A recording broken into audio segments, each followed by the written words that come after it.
Hello, everybody, and welcome to the Sage Bimi podcast. And I'll be your host today, Sage Bimi. So, if you're listening on YouTube, on Spotify, on Speaker, on Anchor, make sure you follow, leave a comment, share, and let's go to the business of today. So, our topic of today is happiness. Waswahili husema baada ya dhiki faraja. That pretty much sums up everything. Let's go.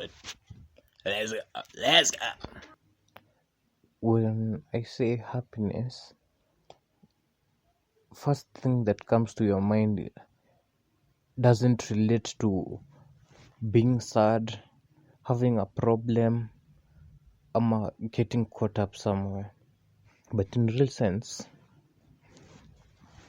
happiness only comes after solving a problem. So when I was a small boy, we used to live in Kilelesha. So my father, back in the day, dads, you never used to see dads around. Like, they came, then disappeared. Like, for 2 weeks, he comes back, then disappears again. So it happened that I told my pops, Daddy, I took a ball, because we didn't have many balls. So he disappeared. We didn't have any balls, so we used to make the paper balls, which you wouldn't see nowadays. So we make these paper balls and play with them up until he came back and gave me a ball. Excuse me. So he came back and gave me a ball. Boom. What comes after that? Happiness. Go out with friends, play football, and we are all happy. So I had this problem that we didn't have balls. We tried solving it with the paper balls, but it was fun, but wasn't much. As in, I hope you get what I'm saying. It was fun, but it wasn't like the real experience, because there's something that you can't do. So let's say there's this guy. He's a soldier. So this soldier, he's like fighting for his country during a war. So this guy, he's sent by their country to fight misitu, let's say Amazon. Yeah, the Amazon forest. Not Amazon forest. No one uses the Amazon.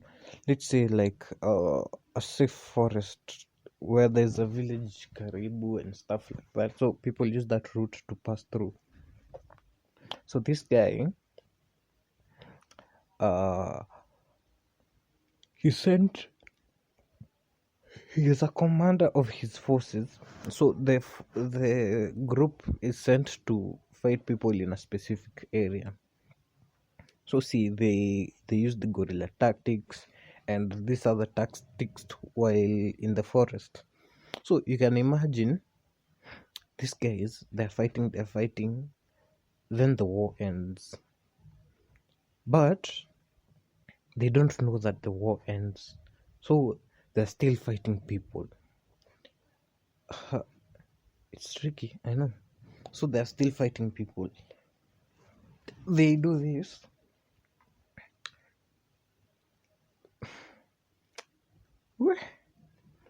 So see, they're fighting people.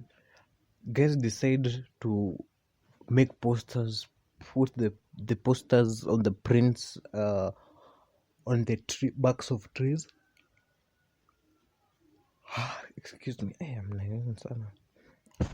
Okay, so they decide to put the posters on the trees, but these guys assume. So these guys, they're attacking villages because they think the war is still going on. What are they eating in the forest? Mushrooms, shrubs. I don't know. I'm just guessing these things, so don't hold me accountable. plants, some plants that I don't know. They don't get cooked food or nini. They're just in the forest fighting. So over 50 years, this guy's been fighting. As in, it got to a point that the villagers decided to attack back because these guys are killing other people and they're not dying. The war is over, so they have no reason to fight back. It got to a point the villagers started fighting against them. So some of the soldiers get killed. So it goes on like that. These guys send people, like other soldiers, to pass by, telling these guys that the war is over. But these guys don't believe that the war is over. They think that these soldiers are from the enemy country and they are trying to trick them. So they continue on with their trend. It goes on and on and on until one time when this guy, the leader, the one who was in charge, he's left alone. But he doesn't believe that the war is over. So he keeps on fighting these other guys. He's still fighting them. So one day this guy, he decides, I should find this war hero who's been stuck in the jungle fighting these other guys. Nobody has ever found him in over 20 good years. So this guy decides to start his journey. He walks from his mother country to this other country, because people thought this guy was a ghost. Because how can you still be fighting after like 50 years? See, you'd be an old man, you can imagine. So he decides to go look for this other guy. By luck, he finds him. Then they start associating. He asks the guy, "What's going on out there, nini nini?" So this young boy is telling this old man how the war ended, how people have been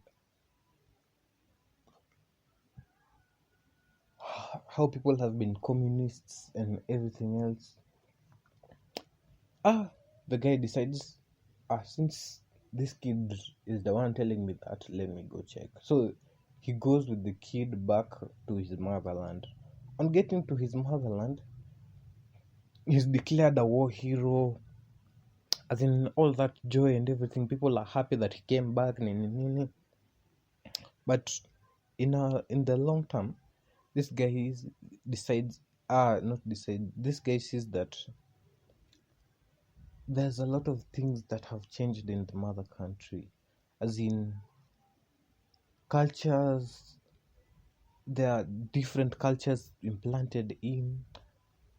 As in, the old morals people have done away with them in order to intake in the new cultures.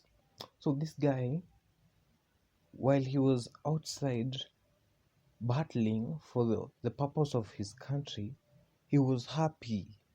He didn't even care about sleeping on the cold ground, hard ground. He didn't care about what he's eating.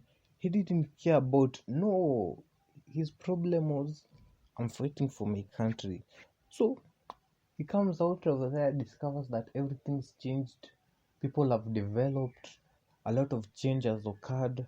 So this guy falls into depression because the cultures that he had known and he kept on endorsing, it's not the culture that is currently being practiced. So this guy is sad. He falls into depression. He kind of wishes that he was still back in the jungle fighting. He wished that if it went on like that, he wished that he died fighting for the country rather than being alive in a country where the morals have changed. So this guy wasn't happy, but when he was in the jungle, he was happy. Another story. There's this guy. He's in a band. This guy started a band. It was just a local band, but they did some hard work until it got their first record deal. But since this guy was the hunk of the group, these other guys in the group decided, no, we'll do this. Hi, it's an early morning, don't worry about my yawning. So this guy decides, these other guys, the guys who are in the band with him, they decide, I will do this. We'll kick this guy off because he gets many girls. We also want some of the girls. As in, because of that petty reason. So they tell the new manager, hey, you guy, you have to kick this guy out because we don't want him in the band. So this manager had nothing, he saw nothing wrong with this guy, our main protagonist. Don't know the difference between antagonist and protagonist. He's the main character. The manager saw nothing wrong with the main character. He was good, he was a functioning member of the band, but the majority of the people wanted him off. So what does this guy do? The manager goes ahead and tells the guy, hey, these guys, they said they don't want you, so you'll be kicked out of the band.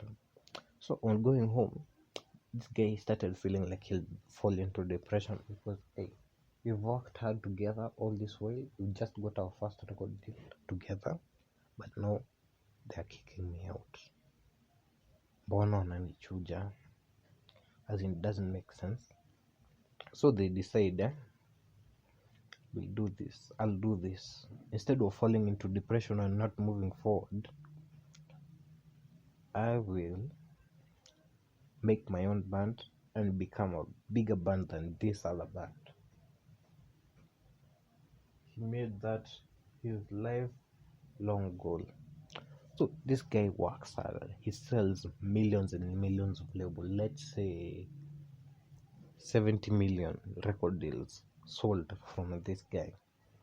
But the other group, it's not like they were sleeping or anything.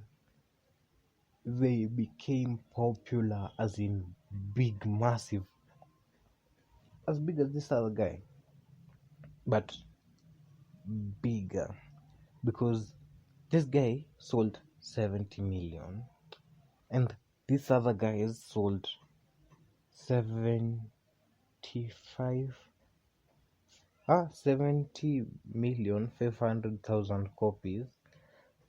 So one thing this guy knows, that this other guy sold 500,000 copies more than he did, and that figure 500,000 copy makes this other guy forget that, oh, I've sold 70 million copies.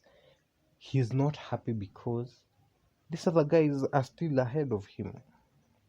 He's forgetting that he's achieved a lot, but in the end he'll still be miserable. Why? Because he never really got bigger than the other one. So you choose your own happiness.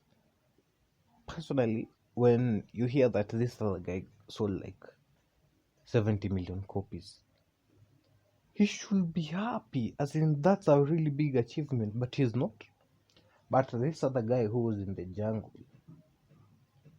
he was living a miserable life, but he was happy about it, as in very much happy about it. Okay, I came to realize that as long I wanted to tell you about other stuff about happiness, but I'll see what I'll do to make it come. So like I said, happiness comes with a problem. You'll figure how it relates to the first part if you're paying attention. So like I said, happiness only comes after a problem.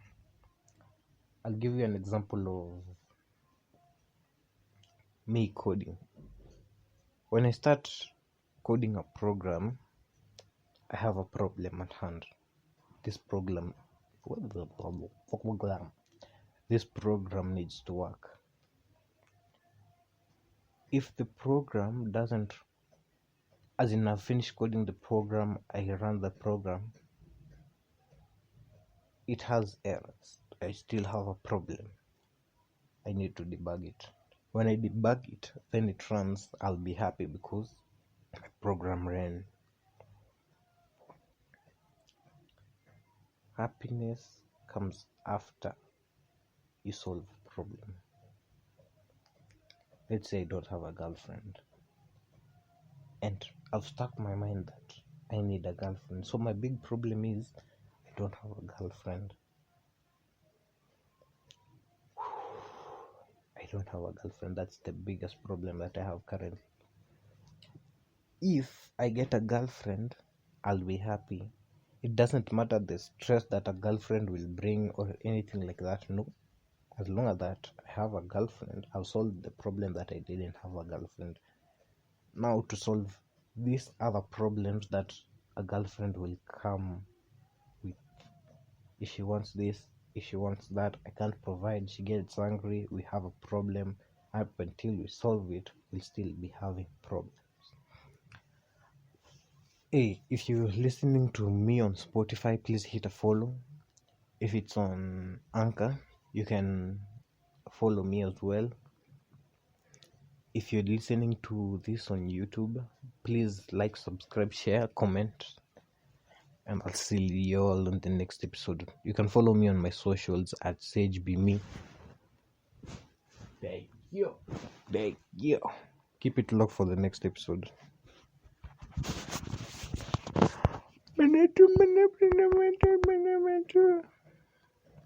Minute.